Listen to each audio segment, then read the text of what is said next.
بسم اللہ الرحمن الرحیم۔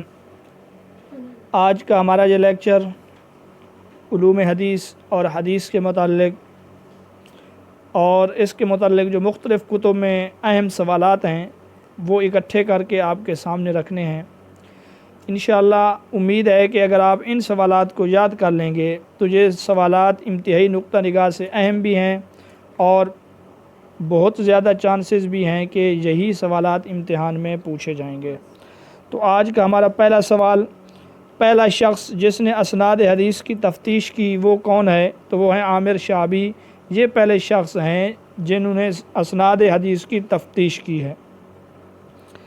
دوسرا سوال ہے الاسناد صلاح المومن، کہ سند مومن کا اسلحہ ہے، یہ کن کا قول ہے؟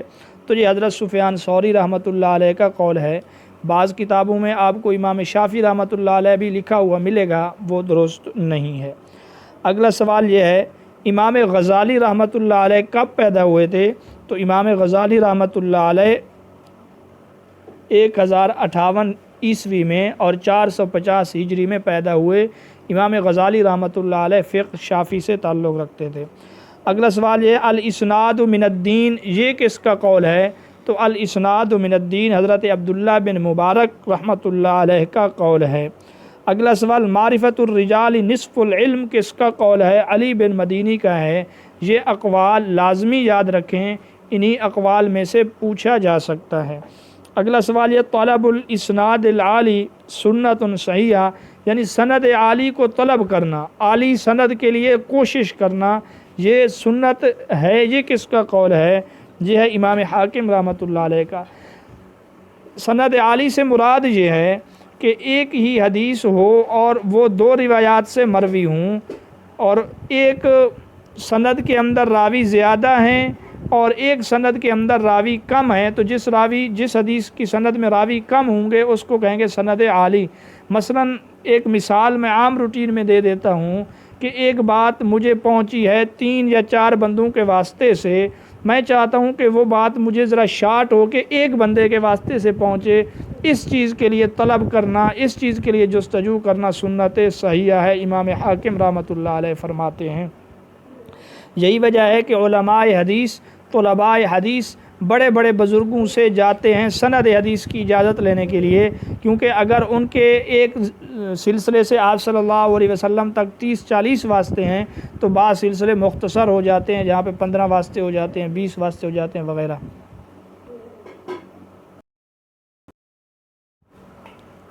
ان ھذا العلم دین فانظروا عمن تأخذونہ، یہ کس کا قول ہے؟ تو یہ محمد بن سیرین رحمۃ اللہ علیہ کا قول ہے کہ یہ علم دین ہے، تو اس علم کو لیتے وقت یہ لازمی دیکھا کرو کہ تم کس سے لے رہے ہو۔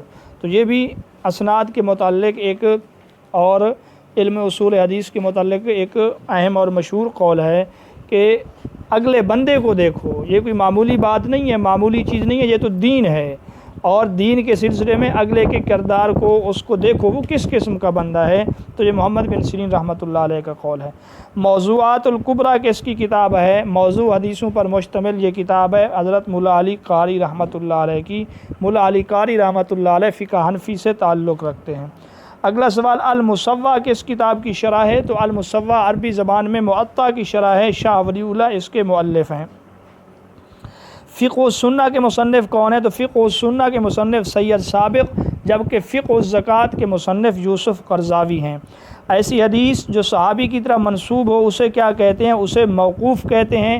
جو رسول اللہ صلی اللہ علیہ وسلم کی طرف منسوب ہو اسے مرفوع کہتے ہیں، اور جو کسی تابعی یا تبع تابعی کی طرف منسوب ہو اسے مقطوع کہتے ہیں۔ اگلا سوال مشہور حدیث میں روات حدیث کی تعداد کتنی ہوتی ہے؟ تو درست جواب مشہور میں 3 اور غریب میں 1، عزیز میں 2، اور خبر متواتر وہ ہے جس میں راویوں کی تعداد بلا تعیین کے کثیر ہوتی ہے اور اتنے راوی ہوتے ہیں عقلاً عادتاً جن کا جھوٹ کے اوپر متفق ہونا محال سمجھا جاتا ہے۔ اگلا سوال حافظ المغرب کسے کہتے ہیں؟ تو علامہ ابن عبد البر کو حافظ المغرب، جبکہ خطیب بغدادی رحمۃ اللہ علیہ کو حافظ مشرق کہا جاتا ہے، اور دونوں 463 ہجری میں فوت ہوئے۔ اگلا سوال یہ بخاری شریف میں ثلاثی روایات کتنی ہیں؟ تو بخاری شریف میں ثلاثی روایات کی تعداد 22 ہے۔ اگلا سوال، صحیفہ علی کس طرح کی احادیث کا مجموعہ تھا؟ تو صحیفہ علی میں حدود و قصاص کے متعلق احادیث تھے۔ حضرت علی رضی اللہ تعالیٰ عنہ ہمیشہ اس کو تلوار کے ساتھ لٹکا کے رکھا کرتے تھے اس صحیفہ کو۔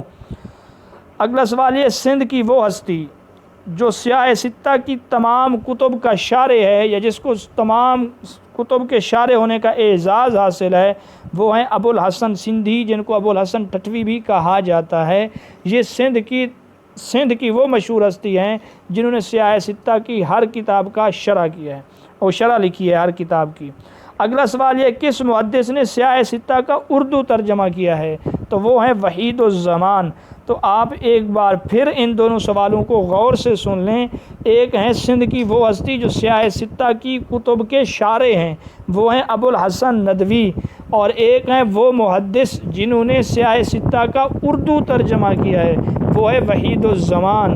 اس میں نواب صدیق حسن خان یا اور کوئی آپشن آ جائے آپ الجھن کا شکار ہو سکتے ہیں، تو یاد رکھیں وحید الزمان اور ہے، نواب صدیق حسن خان اور ہے، اور حال ہی میں جو فوت ہونے والے بزرگ ہیں وہ ہیں وحید الدین، وہ اور ہیں۔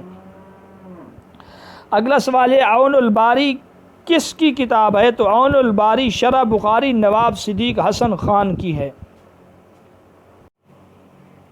آج کا ہمارا اگلا سوال ہے، صحیفہ حمام بن منبہ میں کل روایات 138 ہیں اور اس صحیفے کا نام صحیفہ صحیحہ بھی ہے۔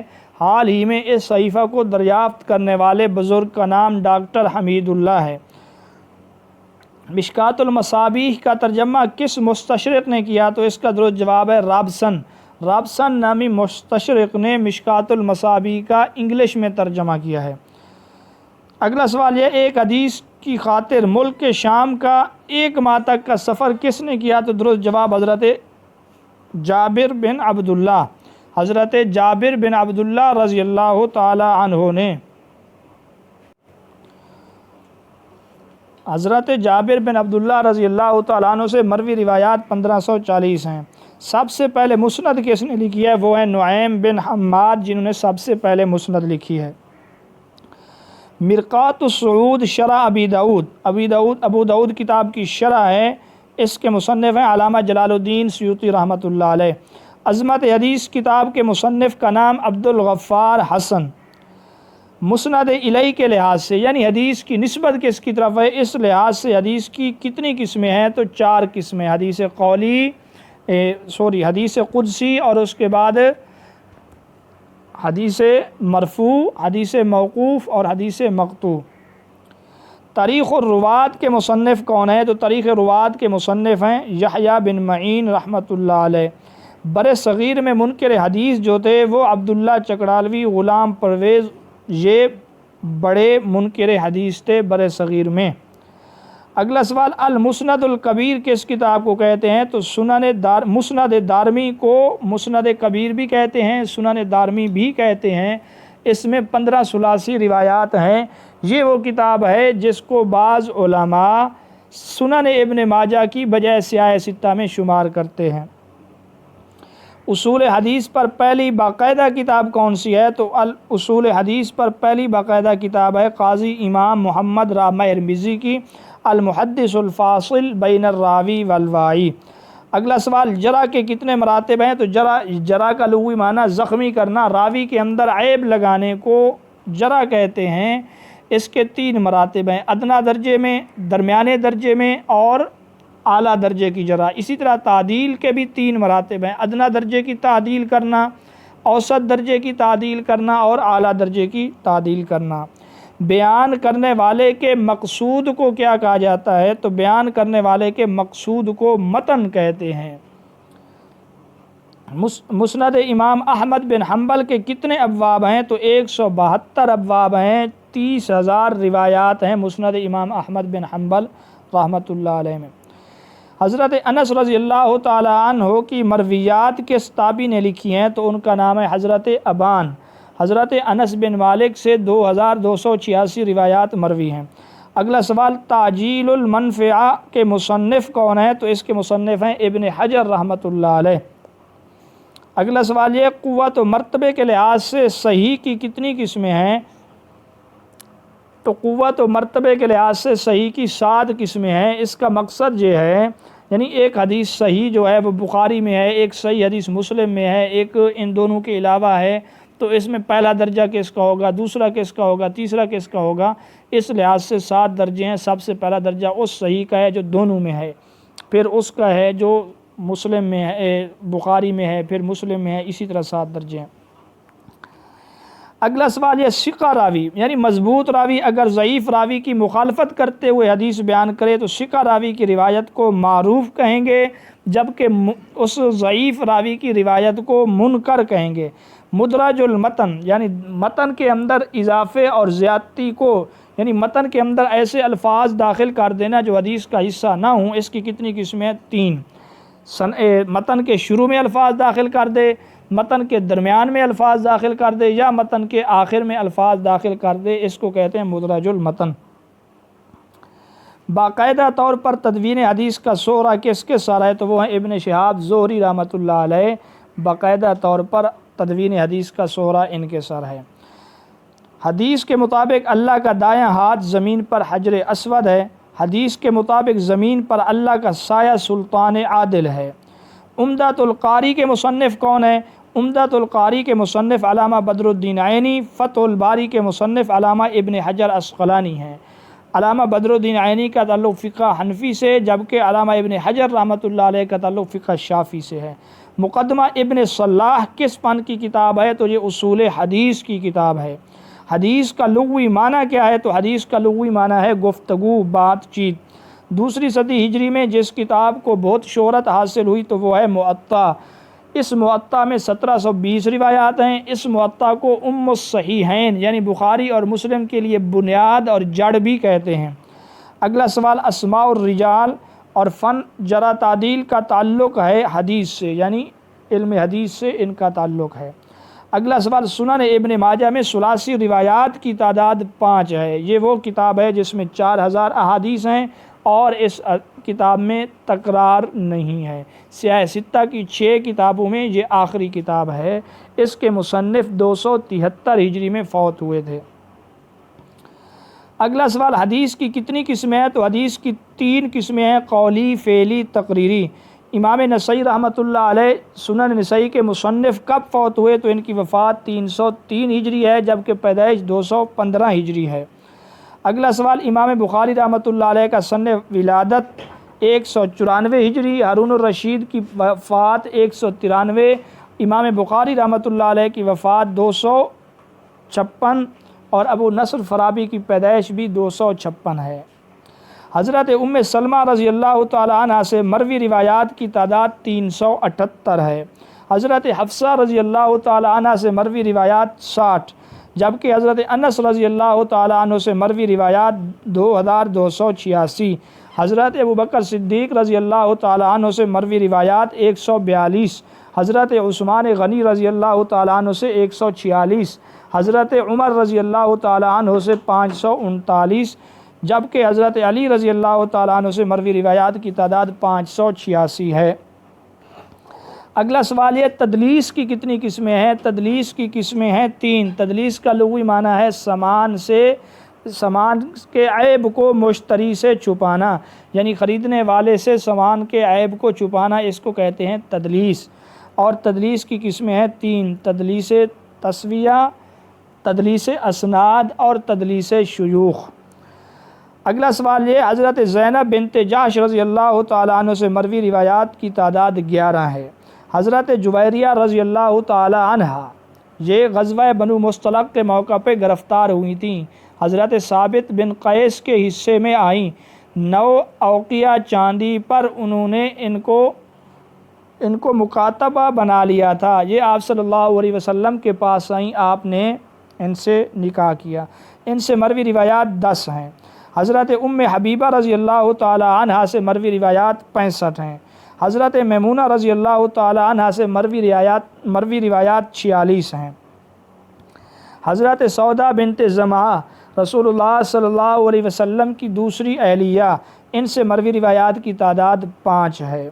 اگلا سوال حدیث سیکھنے کا دوسرا بڑا مرکز کون سا تھا؟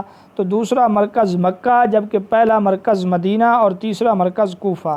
حضرت فاطمہ رضی اللہ تعالیٰ عنہ سے مروی روایات کی تعداد 18، جبکہ حضرت خالد بن ولید رضی اللہ تعالیٰ عنہ سے بھی مروی روایات کی تعداد 18 ہے۔ اگلا سوال حضرت ام فضل لبابہ بنت حارث حضرت عباس کی زوجہ حضرت عبداللہ بن عباس رضی اللہ تعالیٰ عنہ کی والدہ، ان سے مروی روایات کی تعداد 30 ہے۔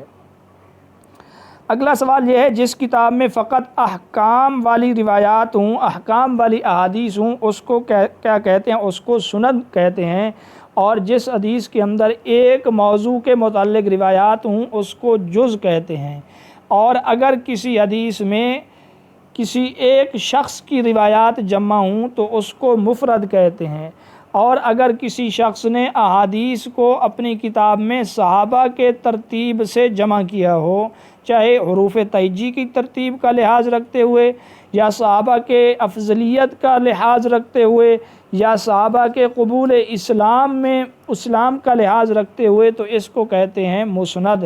اور وہ کتاب جس میں مصنف یا جس میں راوی اپنے شیوخ یعنی اپنے استادوں کی حروف تہجی کے لحاظ سے احادیث جمع کرے اس کو معجم کہتے ہیں، اور وہ حدیث کی کتاب جس میں 8 قسم کے مضامین ہوں اس کو جامع کہتے ہیں۔ حدیث کی وہ کتاب جس میں 40 احادیث ہوں اس کو 40 کہتے ہیں۔